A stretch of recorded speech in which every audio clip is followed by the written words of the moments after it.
Well, hello there. Welcome to the IRE vlog. I am here today to talk a little bit about open-ended problem solving.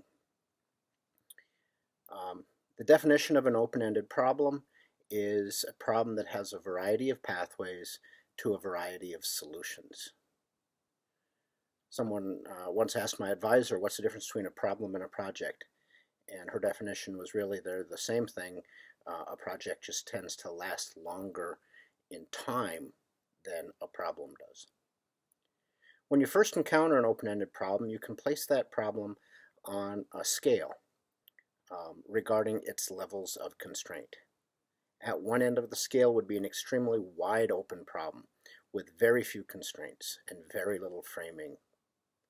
At the other end of the scale would be a problem with many more details and a lot more constraints.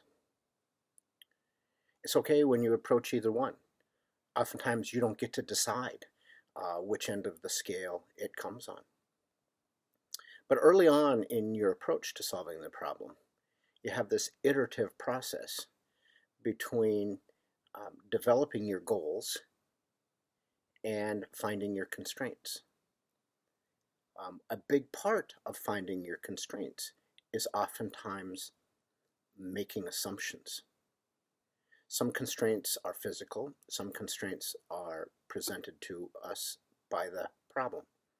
Other constraints we have to create ourselves through assumptions. And then you go around and around that a few times. You set your goals, look at your constraints, redo your goals, relook at your constraints until that process is done, and assumptions are part of that process. The act of making assumptions is really about putting constraints in places where they're needed, where they aren't already identified. An important part of making an assumption is to be able to defend its appropriateness. How realistic is the assumption?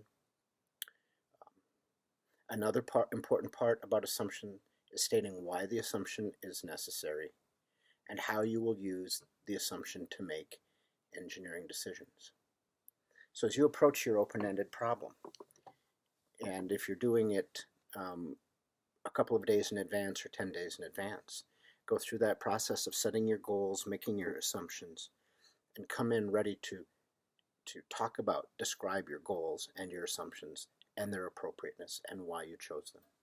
If you're doing it in 1 hour, then you want to really compress that.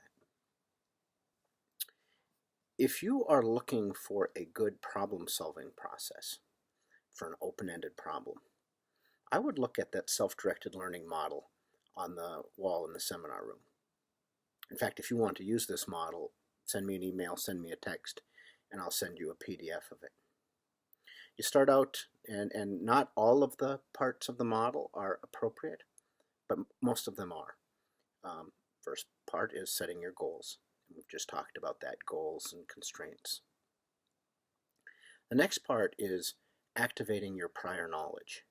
And this is a good thing to do out loud in your exam. Say, well, I've learned this before, this before, this before. These are the principles that I know that are applicable. The next part is finding resources. And sometimes you have a lot of time to find your resources. You can use people resources and printed resources and electronic resources. Sometimes you don't have that much time, so you have to have quick access to things. The next part is creating a model of solution, a model of understanding. To me, in an open-ended problem, this is where you start looking at options and how you will evaluate options. And then the next part is to look at how am I going to test these options. You're essentially getting feedback, seeking feedback on which options are going to work and which aren't through the various ways that you will test the options or consider the options. And after you do that, you elaborate your model. Once you elaborate your model, that just means give it more detail, use the options process to work closer towards a solution. And ultimately, at the end, you evaluate your solution for appropriateness.